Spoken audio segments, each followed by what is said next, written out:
पाकिस्तान का कहना है कि उसको लगा कि उसके ऊपर न्यूक्लियर हमला हुआ है। ये कोई और छोटा मोटा आदमी नहीं कह रहा। शहबाज शरीफ के जो चीफ एडवाइजर है, हरमूस मिसाइल जब उन्होंने वो फायर किया और जो आके यहाँ पे नूर खान एयर बेस के ऊपर आगे लगा, पाकिस्तान की क़यादत के पास सिर्फ 30 या 45 सेकंड थे इसको एनालाइज करने में कि ये जो हरमूस मिसाइल आ रहा है इसके साथ कोई यानी जो है वो एटमी मवाद तो नहीं है। ऐसी सूरत हाल में अगर डोनाल्ड ट्रंप ने ये किरदार अदा किया है और पूरी दुनिया को इतने बड़े खतरे से बचाया है, पाकिस्तान की सरजमीन पर बड़ी तबाही, बड़े हमले इस वक्त भारत की तरफ से प्लान किए जा रहे हैं। पाकिस्तान के ऊपर कितना कहर है ब्रह्मोस का, कितना डरता है पाकिस्तान ब्रह्मोस से। अबे पाकिस्तानियों, अबे जहादियों, इतना क्यों डरते हो ब्रह्मोस से? एक्सटर्नल फ्रंट पर नजर आ रहा है कि अभी भी भारत की तरफ से पाकिस्तान पर हमले का खतरा मौजूद है और नरेंद्र मोदी कई दफा कह चुके हैं कि ऑपरेशन सिंदूर जो है वो भी हमने ख़त्म नहीं किया। इतनी ख़तरनाक गेम पाकिस्तान खेल रहा है कि जनाब अगर हम अमेरिका को कहते हैं कि जनाब आप आ जाएं यहाँ पे करें क्रिटिकल मिनरल के लिए, तो ये दो ताकतों के बीच में ये कोई अक्लमंदी का खेल है। चाइना वाले जो थे वो लाइव इनपुट्स दे रहे थे।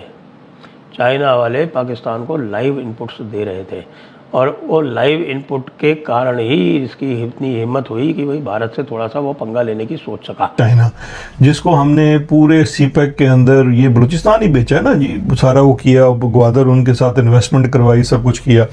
फिर जो हमारा इस वक्त रिसेंट एक कॉन्फ्लिक्ट हुआ इंडिया के साथ, उसके अंदर आप खुद पता है कि सबसे बड़ा रोल तो चाइना ने अदा किया। चाइना ने साइबर में हमारा साथ दिया। चाइना के जहाज़ से हमने, क्योंकि अमेरिका के जहाज़ों से तो हम उसको उड़ा ही नहीं सकते, वो तो हमने सिर्फ रखा हुआ है कि वो जश्न आज़ादी की परेड के ऊपर उड़ाने के लिए, उसके अलावा उसका कोई मुशर्रफ नहीं है पाकिस्तान के लिए। महंगा तरीन हमने F-16 लिए हुए। चाइना का सब कुछ होने के बाद ये कितनी ख़तरनाक गेम पाकिस्तान खेल रहा है कि जनाब अगर हम अमेरिका को कहते हैं कि जनाब आप आ जाएं यहाँ पे करें क्रिटिकल मिनरल के लिए, दूसरी जानिब चाइना जो इतने साल से इन्वेस्ट करके बैठा हुआ है वो हमारा मामे का पुत्र तो है नहीं क्योंकि तो ये दो ताकतों के बीच में ये कोई अक्लमंदी का खेल है, ये एवं अपना रेट बढ़ा रहे हैं उसी। देखिए सर, पाकिस्तान की जो फौज है जिसने पाकिस्तान की 60 से 70% तारीख में 75 साल में हुकूमत की है, उन्होंने हमेशा से, चाहे अयूब खान, फील्ड मार्शल अयूब खान ने super power rivalry cold war USSR और अमेरिका को लड़वा के सीटो सेंटो का हिस्सा बन के जो है उन्होंने डॉलर कमाए, ठीक है, और इंटरनेशनल इकोनॉमिक हिटमैन्स को आने दिया पाकिस्तान में और उसके तहत पाकिस्तान को एक इंटरनेशनल इकोनॉमिक सिस्टम के हवाले कर दिया। ज़िया-उल हक साहब ने जो है वो मुजाहिदीन अफ़गान जहाद का डॉलर कमाया। जनरल मुशर्रफ ने जो है वही काम ग्लोबल वॉर ऑन टेरर के नाम के ऊपर किया।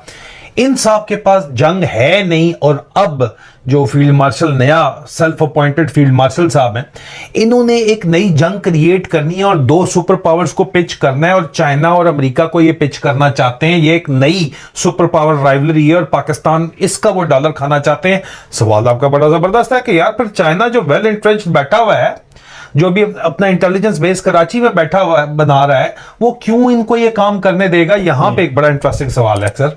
अब देखें, चाइना इस वक्त बलूचिस्तान की आप बात कर रहे हैं, बलूचिस्तान में इंटरनल सिक्योरिटी सिचुएशन इतनी ख़राब है कि कोई किसी किस्म की कोई इन्वेस्टमेंट नहीं आ रही।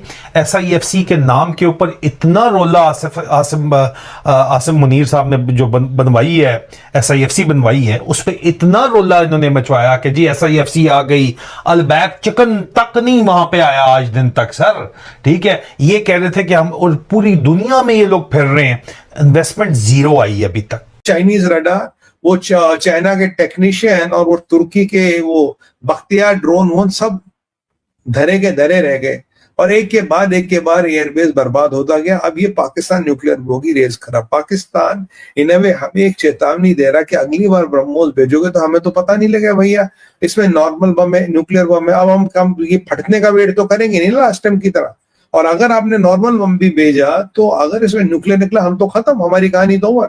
तो आप देखिए पाकिस्तान के ऊपर कितना कहर है ब्रह्मोस का, कितना डरता है पाकिस्तान ब्रह्मोस से। अबे पाकिस्तानियों, अबे जहादियों, इतना क्यों डरते हो ब्रह्मोस से? मतलब ब्रह्मोस सपने में आ गया तो मतलब अंदर आगे गीला पीछे पीला हो जाता तुम्हारा। और कहा गया तुम्हारा फील्ड मार्शल, और कहा गया तुम तो चाइना से मिसाइलें मांग रहे थे, लात मार दी चाइना ने। चाइना तुम्हारे साथ हमेशा बुरा करता, लात मार देता यार तुम्हें, तुम्हारे पास कुछ बचने को नहीं रहता। अब ये क्या मुझे धमकी दे रहे हो तुम कि अगली बार ब्रह्मोस भेजोगे तो हम कोई न्यूक्लियर बम चलाने के? तुम्हारे बाप की औकात नहीं न्यूक्लियर बम चलाने की। तुम्हारी औकात होती ना बेटा 10-10 बेस ठुके तुम्हारे, जहन्नम कब्रिस्तान बना दिया तुम्हारी बेसों का, तब तुम्हारी बम चलाने की औकात नहीं। राना सन्नाउल्लाह किस किस पापा को स्टोरियां सुना रहा है ये जो तू जियो पे बैठे अलतकिया कर रहा, तो लगता है भारत डरेगा? तो लगता है भारत को फर्क पड़ता है? घंटा फर्क नहीं पड़ता हमें। Bloody hell you think we are scared? We are not, you idiot, we are not. जब तेरी 10 में से ठीक हुई तब तेरे पास न्यूक्लियर बम चलाने का गूदा नहीं था, अब चलाएगा क्या? और ये बात सुन, ट्रंप ने तुम्हें बचा लिया, ट्रंप के पास रोने चले गए तुम, हाय अल्लाह ट्रंप अंकल बचा लो। कहा गया वो तुमने जो अमेरिका को बोला था बहुत जबरदस्त हमला करने वाले हैं, कहा गया वो ऑपरेशन क्या भुया ने महसूस 48 घंटे में भारत को घुटनों पे लाओगे, कहा गया वो ऑपरेशन। औकात तुम्हारी 4 आने की नहीं है, भुआ ने अल महसूस क्या भारत को 48 घंटे में वो घुटनों पे लाएंगे, पाकिस्तान ऐसा जबरदस्त हमला करेगा, गजवा हिंद कर देगा। क्या कर लिया तुमने? और अब ये जो स्टोरियां डाल रहे हो इसलिए डाल रहे हो ना अगली बार ब्रह्मोस भेजना। बेटा रुको, ब्रह्मोस से भी घातक हथियार हमारे पास है, वो भेजेंगे अगली बार। और अगली बार जो भेजेंगे ना, बेस के चिथड़े नहीं उड़ेंगे। सच ये है भाइयों बहनों, इनकी इतनी वटवाट लगी है, इन पे इतनी दहशत है, इनको they are living under that paranoia, panic attack आ रहे हैं इनके जनरलों को। हाय अल्लाह, होमोस तो नहीं आ गया? होमोस नहीं भैया, ब्रह्मोस। पहले तो इस अनपढ़ जहादी को बोलो मदरसा में तेरा अंग्रेजी पढ़ाई जाती नहीं पढ़ाई जाती तो अंग्रेजी का क्रैश कोर्स करके होमोस कह रहा है। पर ठीक है, हमें पता ब्रह्मोस की बात कर रहा है।